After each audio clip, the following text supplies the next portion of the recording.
The views and opinions of the guests do not necessarily state or reflect the opinions of the show and its host.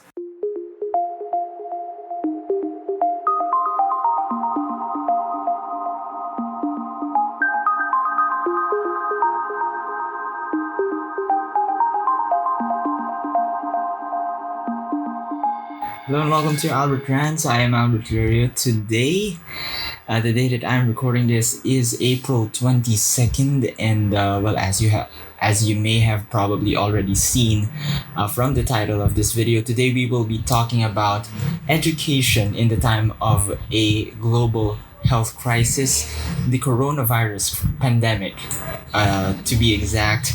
Is it really possible? Is it really viable for educational institutions, especially here in the country, to administer and facilitate online classes and learning independently, or as some have called it, independent learning? Is it really possible for us to administer this type or this medium of education?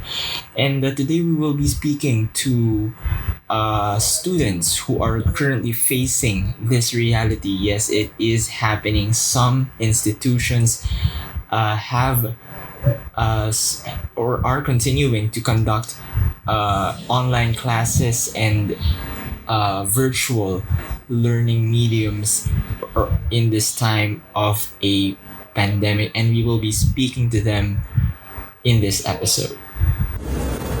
Okay, so hi guys. Today I am joined by our guest speakers. Pakilala muna kayo. Hi. Hi, I am Lara and Lanto, a senior high school student from a university in Manila. Yun na lang. Okay. And Jose? Hi, I'm Jose Gabriel Caibal. I'm a first-year college at a university in Manila as well. Linawin lang natin, you are from different universities. Magmalapit, pero magkaiba. Magkaiba. Ayan, so mismo. So, siguro alam na ng ating listeners kung bakit tayo may special guest. But just to refresh, we will actually be talking about today the effectivity, if it is effective, about conducting online classes, especially during this time of the coronavirus pandemic. We know, well, actually, you guys are, nagpapatuloy yung klase nyo ngayon, online class. Am I correct? So, first, syempre, itatanong muna natin, how is the conduct of the online classes? I mean, yung lecture, the discussion, and the consultation with the professors, and also yung attendance, hindi lang syempre nyo, but also your classmates. Lara, can you So for me, like I said earlier, I'm a senior high school student. So baka iba siya sa college nung university namin. But yung senior high school department namin, they opted for asynchronous learning. Yung parang hindi ka required to attend class on a certain time as a certain schedule you usually have sa school. But they would give, early on announcements wherein you have to attend at this certain time. Pero as much as possible, the senior high school department wanted us to do it at our own pace, which is a good thing. Unfortunately, meron pa rin ako mga classmates who still cannot catch up with the requirements and the lecture. Kasi nadadagdagan siya per week. So for example, we have 9 subjects for this semester. Imagine mo, sabay-sabay sila lahat magbibigay ng requirements. So of course, hindi talaga makaka-catch up yung mga tao. Whereas for consultation naman sa professors, for me naman, very engaging and very understanding yung professors ko, wherein they ask beforehand, we started consultation na, okay, baka pwedeng, if you have any difficulties in consulting with us, sabihan niyo lang kami, then we'll adjust. So yeah, medyo good thing yun. Pero again, it might be different for college as well. So basically, you're saying na yung conduct of the classes is, in a sense, hindi siya mandatory na at this time, for example, your first regular class is from 8 to 10. Kailangan you're online for 8 to 10. It's flexible. Very flexible siya. How about you, Jose? So, di ba may initial lockdown? Yung mga first week ng lockdown, parang, okay, so nag-initiate na ng call na nag-meet na lahat ng teachers, profs namin, ng department na, okay, conduct tayo ng online classes using this, using yan. Tapos, so yung ibang prof nag-proceed, yung ibang prof nahihirapan dun sa program na pinapagamit kasi sa amin, para sa prof namin, pinapagamit yung Microsoft Teams. So yung ibang prof parang nahihirapan. And so, since hindi nila alam ang gagawin, yung distribution ng PowerPoint, yung lesson, ay mahirap. So, yung nag-extend na ng lockdown, nag-cut off muna ng online classes. Then after Holy Week, Kailan yun? yung kailan ba yung yung extension mismo? Okay. Yung before Holy Week. Before Holy Week. So after Holy Week, April 14, nag-start na ulit kami.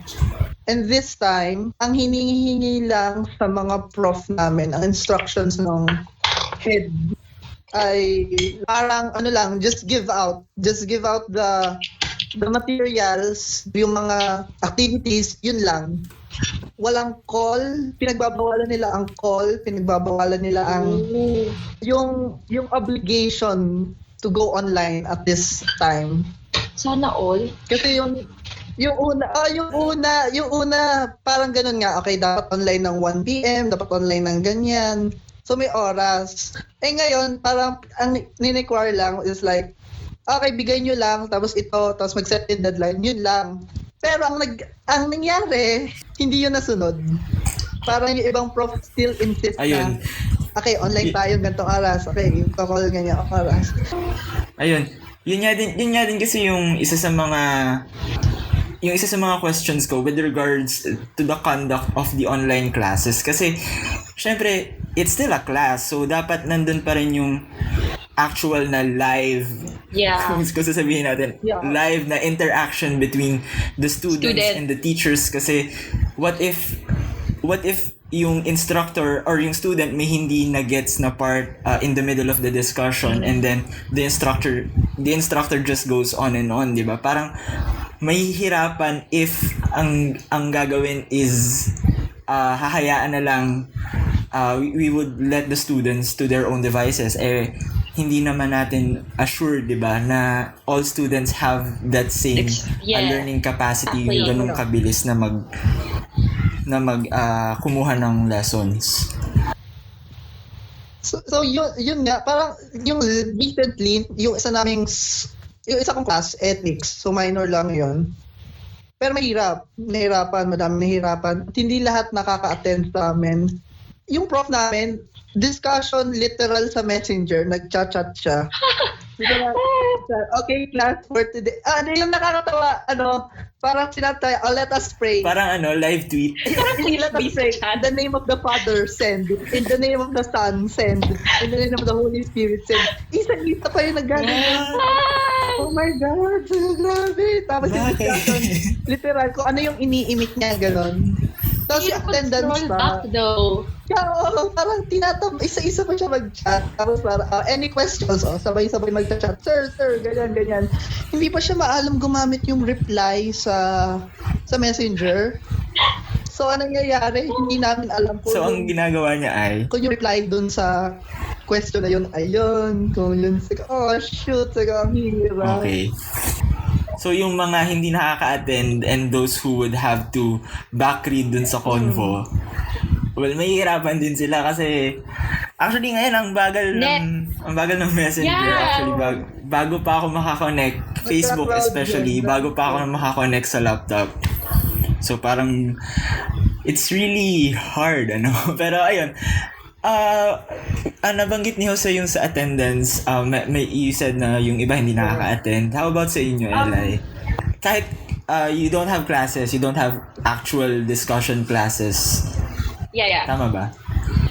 Paano yung iba nakaka-access ba or na-access ba nila yung mga materials on the virtual? Yeah, yung sa amin kasi we have a website na pang online talaga. So it's a good thing na lahat ng material nandun. Ang naging problem lang namin is, for example, I have a classmate na nasa northern part ng Pilipinas.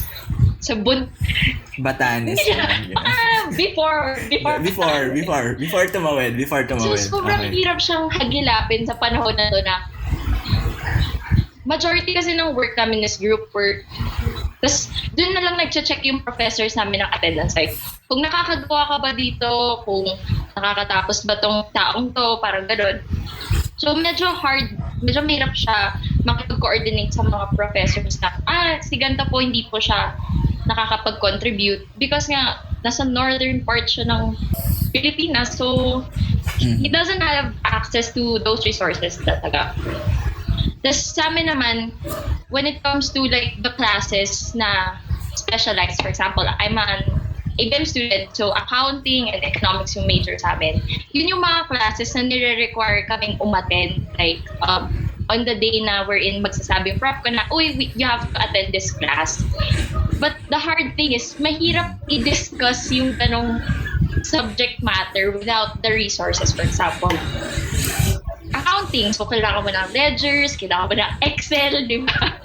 Yeah, kailangan ng materials talaga.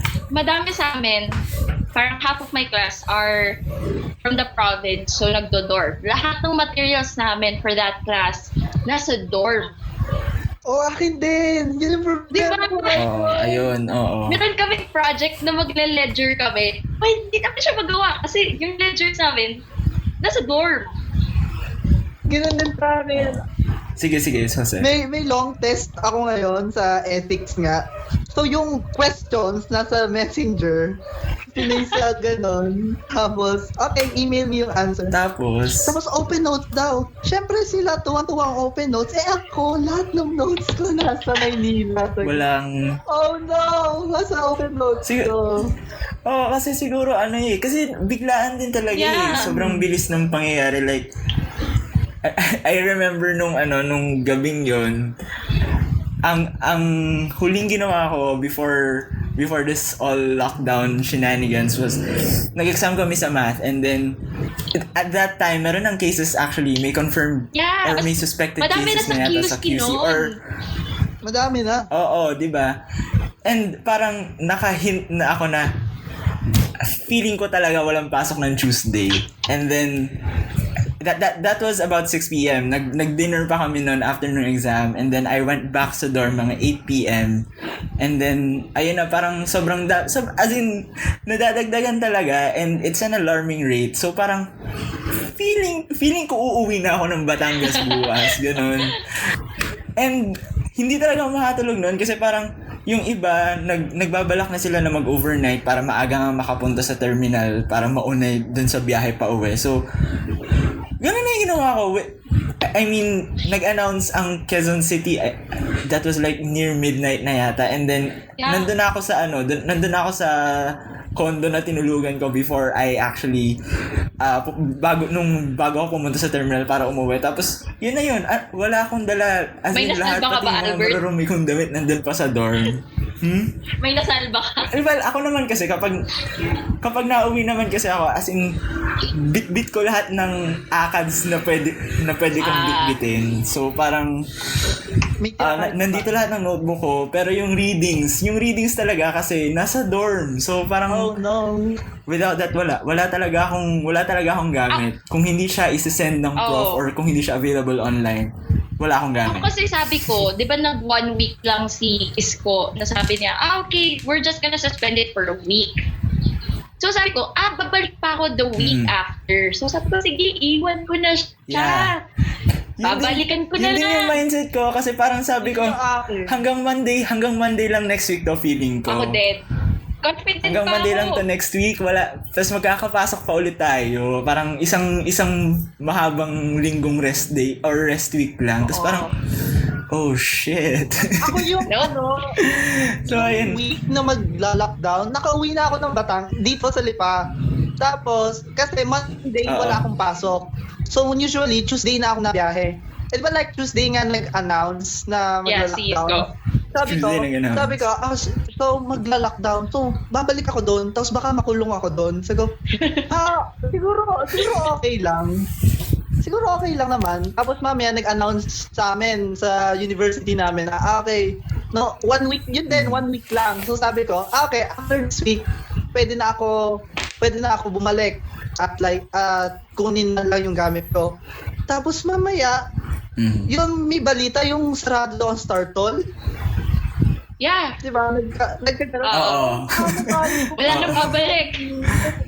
Tapos Wala na babalik. Yung news pa na crowded sa terminal, crowded sa ganyan, sira yung kotse namin. So ay, sino may dadala sa akin sa Maynila? So pinamaya ako, pati damit. So yun nga, siya diba? problem din. Again, dun sa online classes, hindi na kami nakapag-online Sana class. all. Ever since talaga nung nag-suspend. Nagbalak, pero parang Hindi na rin. 2 days before mag-start, no April 14, parang, let's call it off. Yeah. Wait lang, isip muna tayo, let's take a step back. Pero, sana ganun din sa inyo, pero unfortunately, yun. Pero yung council Medyo- namin, nag-petition pa rin sila. Kahit ongoing pa rin yung classes namin, they still pass petitions from lahat ng councils namin. Kasi they, actually yung university namin, which was so, medyo nainis kami na they passed a survey for like, accessible ba? Hindi accessible? Like, are you learning? Kasi we have 2 weeks ng online class before mag Holy Week.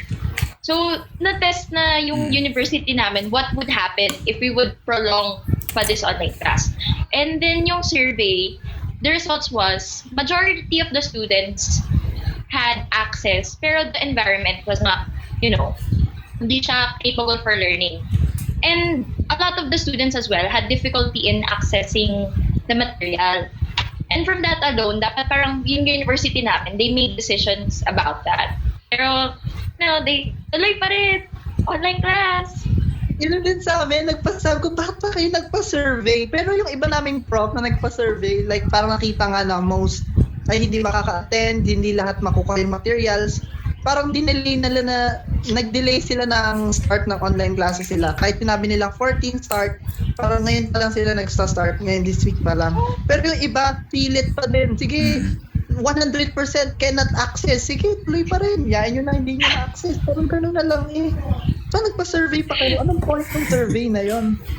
Sa tingin nyo, is the conduct of online classes really viable? I mean, set aside the presence of the pandemic, do you think that we can really sustain online classes with the current situation, the current social-political situation? I mean, we take into account the status, the financial status of the people. Do you think that we can really go full blast on conducting or shifting the education online?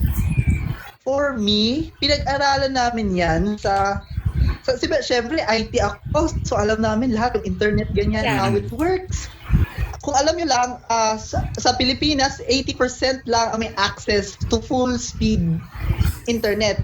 So, yung 20, it's either nagtitiis sa data, nagtitiis sa free data, or nakikileak.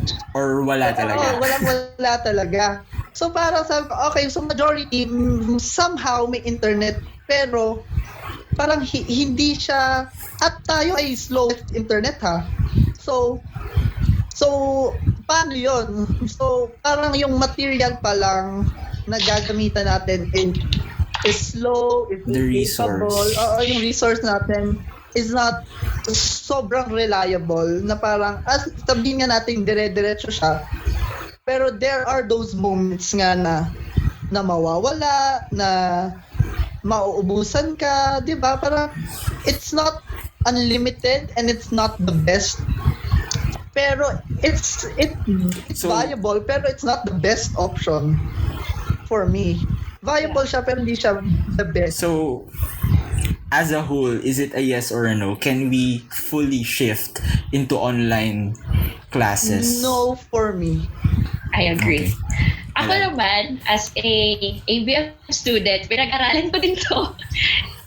Economics-wise, at this point in time, regardless of the pandemic, ang necessities natin is just to live, like to get us through the day, makakain, makapagtrabaho. So, hindi yun agad yung main priority of most social classes here in the Philippines. The priority is for you to survive.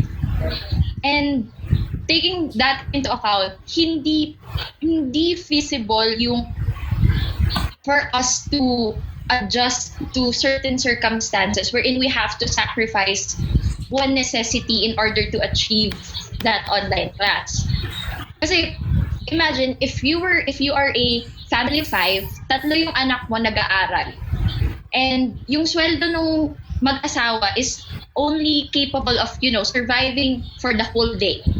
But of course, may priority ka na makapag-aral yung anak mo ngayon.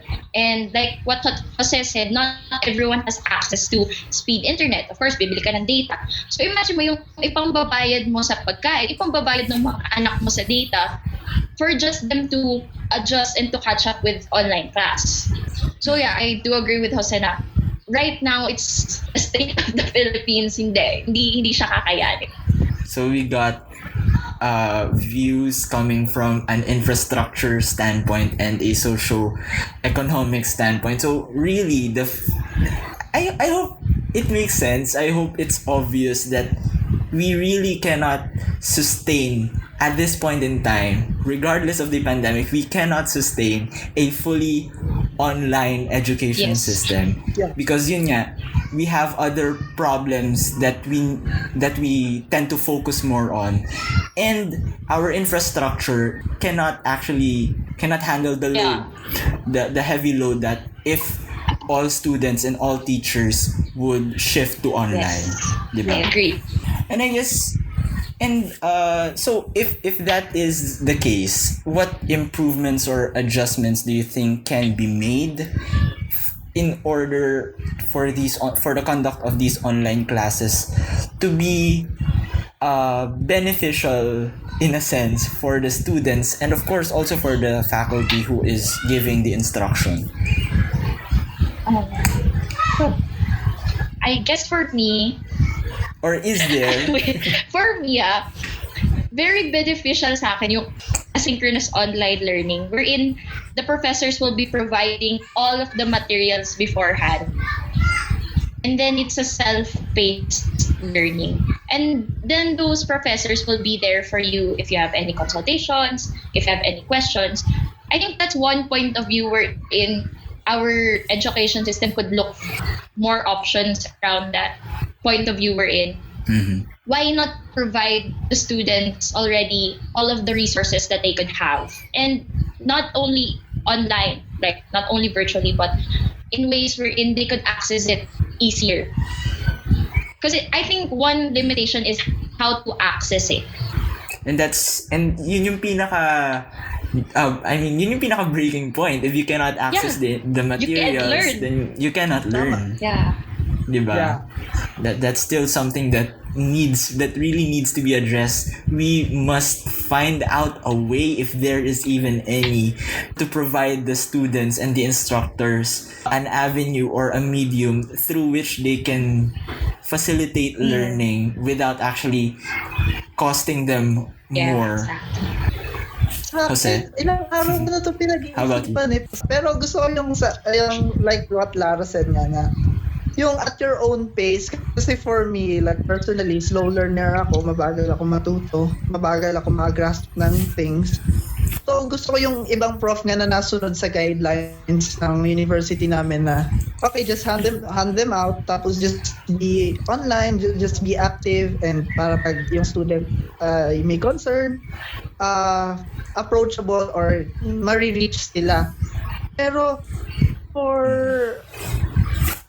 sa iba, siguro dapat yung ibang prof, siguro nasa prof na lang talaga yung improvement na kailangan eh. Kasi like, may isang prof nag-post sa Facebook, galit na galit. Sabi ko, akala nyo madali lang din namin to. Akala nyo, naghihirap din kami, wala din naman kaming internet, ganyan. Sabi ko, so kung gano'n naman pala, kung ang teachers din naman pala ay na-affect nitong online classes na kahit sila din, wala silang resource to give out yung materials, then why not just have it in a way na easy. Kasi parang yun iba nga na pinipilit na, okay, dapat naka-video call, dapat naka-call, dapat naka-Zoom, dapat naka-Messenger. So parang siguro the only improvement talaga is yun nga, let the students have the lessons at their own pace, na don't force anything na hindi kakayanin nung teacher or hindi kakayanin ng student. Siguro ano na lang din, just to add to that, siguro dahil or kaya ganun yung mindset din ng teachers na masyadong focused on whether the students would be getting quality education or would be getting the lessons and performing well still in class is yung neoliberal na tinatawag na idea or approach towards education na the goal is to produce graduates na parang you're producing them in a food manufacturing factory na it doesn't matter how you do it as long as The it work, gets yeah. done. There's Alam output niyo yun? done. As long as we can produce graduates who we can send into the workforce, no matter how inhumane The means are. you're gonna put them Yeah. through, you have to do it. So I think that's one of the things natutunan ko lang din yun sa mga educational discussions. It's really something to think about na our schools should not be a mere graduate manufacturing site, but it must learn to inculcate talaga the values and the principles into their students in order for them to apply that in their careers. Yeah. Ayun. Agree. So, if in case the worst possible scenario happens, or the best, depending on which side you're on, is ending the SEM and mass promoting students a viable option in your opinion? Ako, we should. Talaga, nakikita ko yung benefit niya. Promise. Kasi yung, ayun nga, di ba, may friend tayo na taga-Ateneo. Yung pinsan ko taga-Ateneo. Ay, ba't tayo nagbabang? Manila-comfort na taga-Ateneo. Sabi mo, taga-Ateneo. Grabe mga Atenista na yan, Pero Mapapasana all ka na lang. Diba? Kasi yung pinsan ko, so like kwento niya sa akin na parang, ay wala na kami, how about you? Sabi ko, wala na kayo ng jowa mo, ginanong ko. Sabi ko, ay hindi. Akala ko, yung pala wala na sila sa SEM. Wala na. Sabi ko, anong wala na? Tinapos na daw. Tapos sabi ko, paano yun? So parang inanunganin na, okay, 20% mari-refund, 60% ng laboratory fees din mari-refund. Tapos, basically, pasa nga sila sa lahat. At siguro if the lockdown would end sa April 30 nga, then magre-resume na lang daw sila into workshops and to make up classes para dun sa mga majors. May mga prerequisite na parang, okay, so just take this para ma-take yung mga for next year. And sabi ko, how big of a win is that?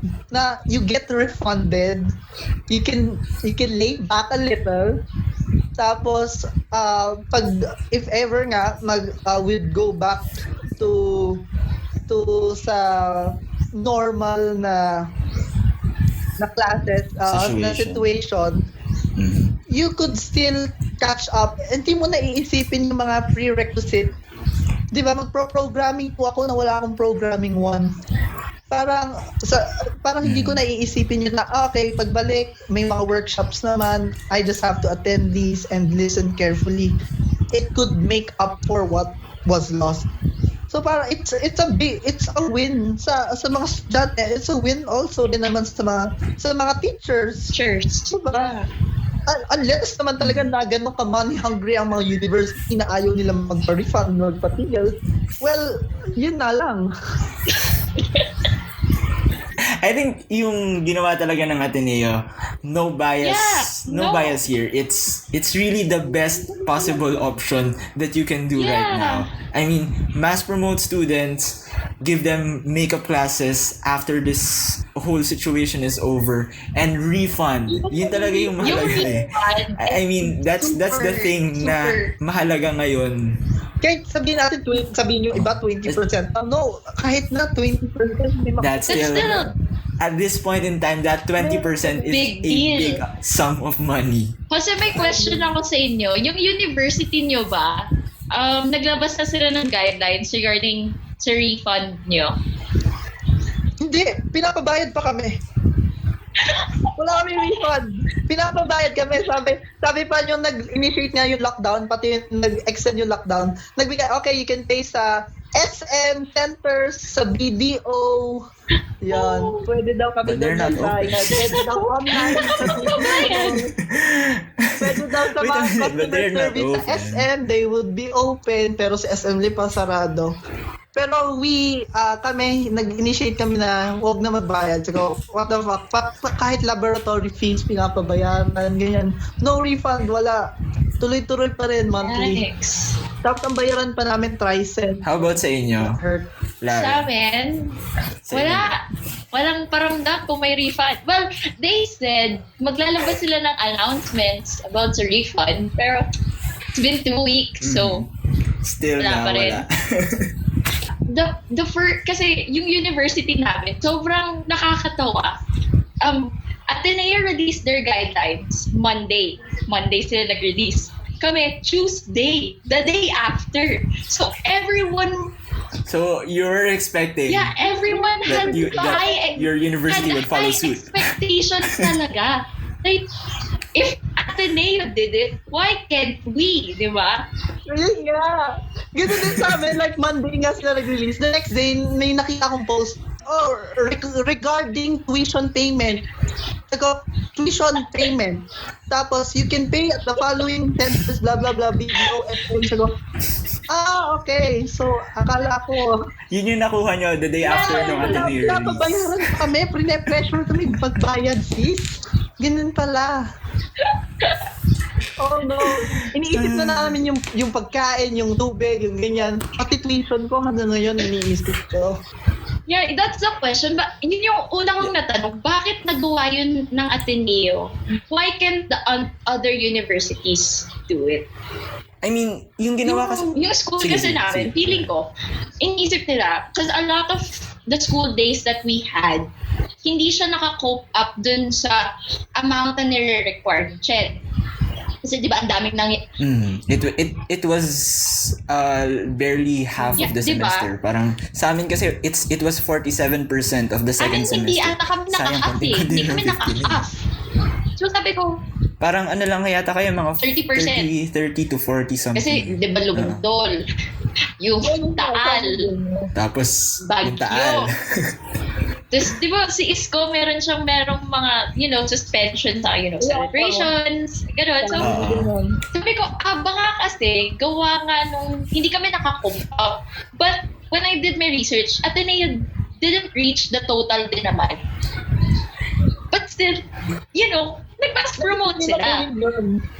Yeah. And when I check Ateneo's guidelines, is that their priority is the well-being of their stakeholders. The people who makes up Ateneo. So it's not just the students talaga.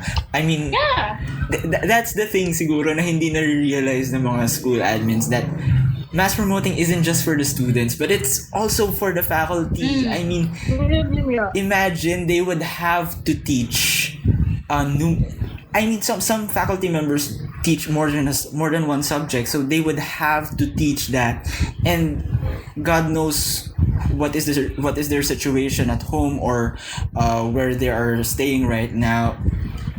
It takes a toll not only on your physical health but also on your mental health, diba? Tapos I don't know if you... Tapos I don't know if you guys have that experience. Super. Like, especially when, alam mo yun, natatambakan ka na ng requirements na, okay, this prof, gawin mo to. Tapos madadagdagan siya the next day. Like, And you have also other obligations at home. Di ka lang naman estudyante sa bahay, di ba? You have your obligations as a child as well. So you don't know how to balance your obligations. Tapos I learned it on another point of view na baka hindi siya ginawa ng university namin kasi what about the graduating students like me? But Ateneo provided a solution for that. You know, yung sinabi niyo na we will be providing you bridging classes once the enhanced community quarantine will be lifted. And when you come back to school, we will still be providing you workshops. We will do refreshers and all that stuff. So parang you really have no other question of bakit hindi siya magawa ng ibang universities. So I think there's a consensus here that ending the SEM and mass promotion is a viable option. The best option na nga talaga yun. Not unless someone gives better options bukod sa ginawa ng Ateneo. Pero diba? wala pa eh. I think that's the best option. I think that's the best option. I think the better option to that would be pass all and then full refund. That's the only thing better than that. Talagang the best na talaga yon.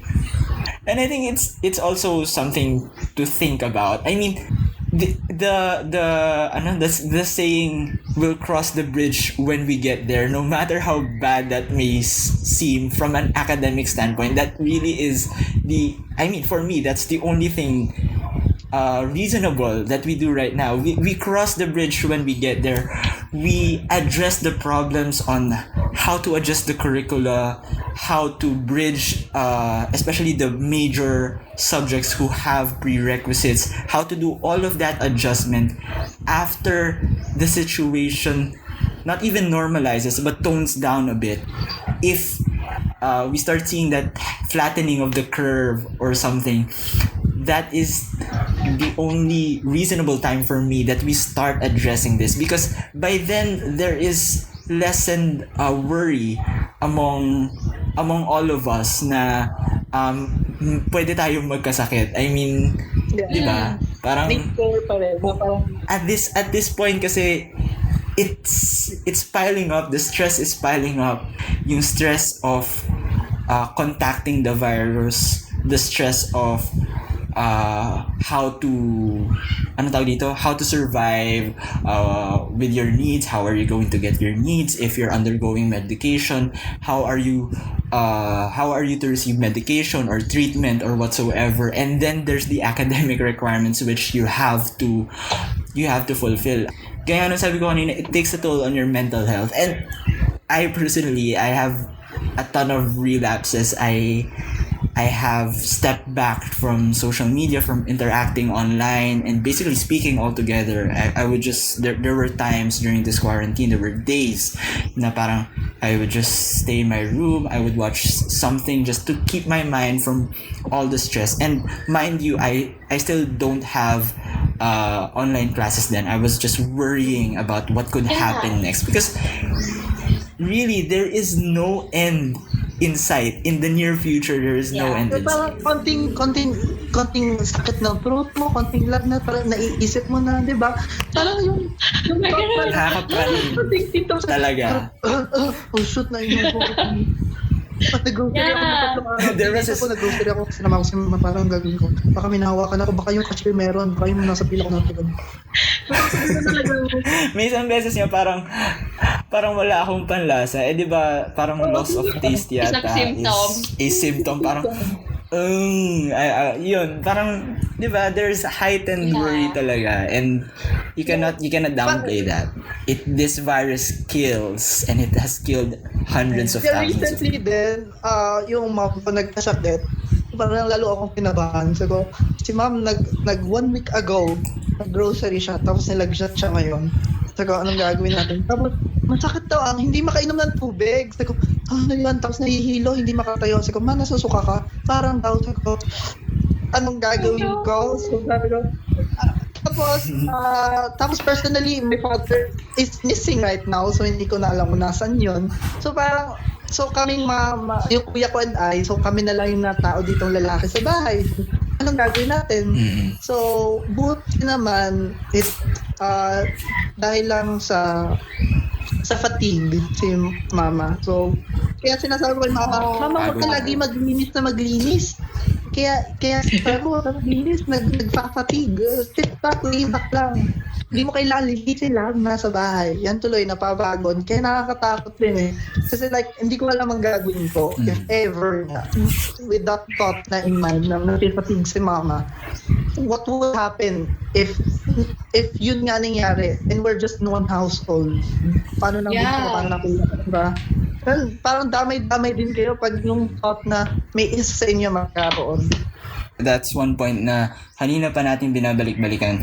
Gaya nung sabi kanina, there are just some households that are not conducive for a home education setup, a homeschooling setup.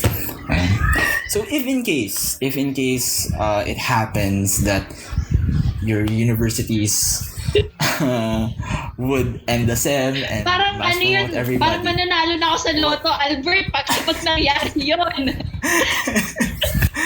or what possible remedies can you suggest if it happens that the SEM ends and students are mass promoted? And remedies that would actually not sacrifice the quality of education that we all so desire. O, diba? Ang hirap ng tanong. It's really hard. Pero sige, I would answer that question first. Ayun. The possible remedy talaga is to learn. One of the possible remedies, first and foremost, is to accept that we couldn't go back to who we were at the beginning of 2020. Number one yun. That set up with our school system, with our edu system at the beginning of this year. That is it could take quite a while before we actually could go back to that setup because everything has been disrupted. If you look at it from a macro standpoint, lahat talaga tigil. We were literally confined at home. We were jailed at home for the matter.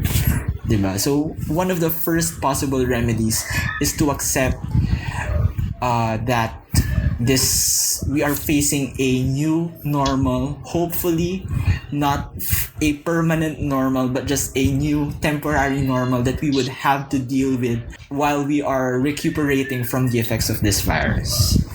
How about you guys?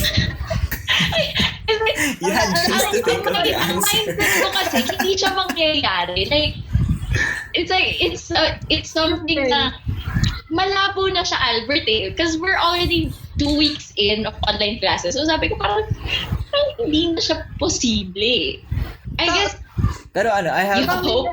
Ang napaisip ko ngayon, yung motto ng university namin, education that works. Sabi ko, damn, this education that works. Sure ka ba dyan? It's not working.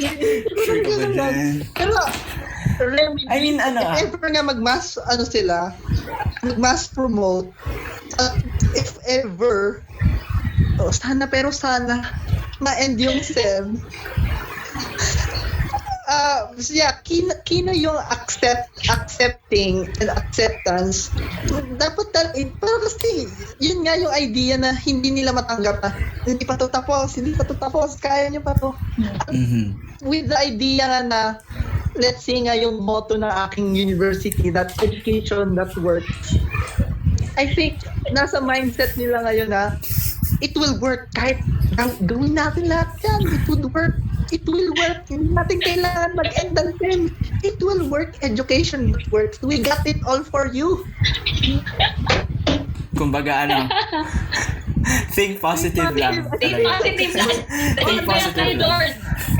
Going back, I would just like to ask kasi in my university we have, or professors, instructors have actually the autonomy over their classes. So if kahit sabihin ng admin or ng higher body that no, you must go on with your online classes, that's the recommendation, but that's just a recommendation. The professors still have the autonomy on what to do with their classes. Parang nasa kanila pa rin yung final say if they would mass mass promote or mass pass everybody. So sa inyo ba may ganung freedom yung instructors Wala. as far as you know? Wala. So they are obliged talaga to follow. To follow the guidelines. They are obliged to follow whatever. Yeah. Okay. How about sa inyo, Jose? Yung tawag dito, kasi yung one time na nag-class ako, parang yung at the middle of the class, so parang kalahati pala kami ng session, sinabi, nag-joke yung, ewan ko kung joke siya, pero sana she meant it. Sabi ng prof ko, bakit pa kasi ayaw patapusin itong sem na to, mas madali para sa ating lahat eh. Gumanon, so sabi ko, hindi parang yung mga magugulo sa klase namin, oo nga mami. Ayun ko sana nalaman. Parang ginaganyan. Pero tapos parang in disbelief sinabi nila ng prof namin na wala ganyan talaga. Ito yung utos ng school. So parang wala pang prof or wala pang kahit sinong faculty ang may guts siguro to speak out then na why not, it would be easier din for them na it might not give out yung education na gusto nila i-give out, pero in our state right now, pwede it could be a solution talaga. Mm-hmm. Okay. So we are actually more than 15 minutes into this session. So this is by far the longest episode. But could I get some parting words for you? Just some final thoughts about conducting education online amidst this pandemic, calls for mass promotion and all that. Mm-hmm. Ang last say ko na lang talaga is for those na may nagklaklase pa at yung medyo less privileged nga for some na may internet nga pero yun nga as we talked about yung state sa bahay and yung surroundings is not fit. Ang last say ko lang about that is you have friends around na maybe could help you boost your morale na i-straighten hanggat sa kaya yung online classes and until and hopefully mag-decide at makapag-isip ng ayos ang mga admins ng ating mga respective universities na to take and to look at Ateneo and what they did can be an example that could be can be a benefit to everyone, not just the students, not just to the faculty, but instead the stakeholders and others then. So yun. Alay. My last say is, whatever happens, whether yung university namin or other universities would be mass promoting or ending the SEM, what is important is that hopefully that it would be something that we could, learn from, hopefully in the future, na we get to see different point of views of things that exposes what the country is really lacking of, what room of improvement that we should consider, hopefully when everything comes to normal or hopefully when everything dies down. And that what's important is for us to stay safe, that despite of us being students, we all have our own responsibilities, but what is important is for us to, survive and to live a life wherein we are comfortable and we survive our day-to-day needs. So hopefully yun yung maintindihan ng mga universities na all of us are not privileged, all of us are not born with the same resources, that they should consider our point of views more, that what's important is the voices of us students as well. So yeah, stay indoors, don't go out. Okay, lalabas. And with that, I would like to thank Lara and Jose for joining me in this episode of Albert Rants. Thank you for being my first guests on the show. Medyo nagka-problema lang dun sa last part of that session. I experienced some technical difficulties, hindi na kami nagkariningan. But nonetheless, it was very, very nice. Thank you guys for sharing your stories. And I hope na this enlightened a bit dun sa situation, not only ng students, but ng all stakeholders in the edu system as a whole na it, the goal of whether we are pro or against the conduct of online classes. Well, sana na-discern niyo yan in this episode, and sana it became clear to everyone uh, the consequences, the situation that we are in, on whether or on why we cannot go through with this online classes, the conduct of online classes.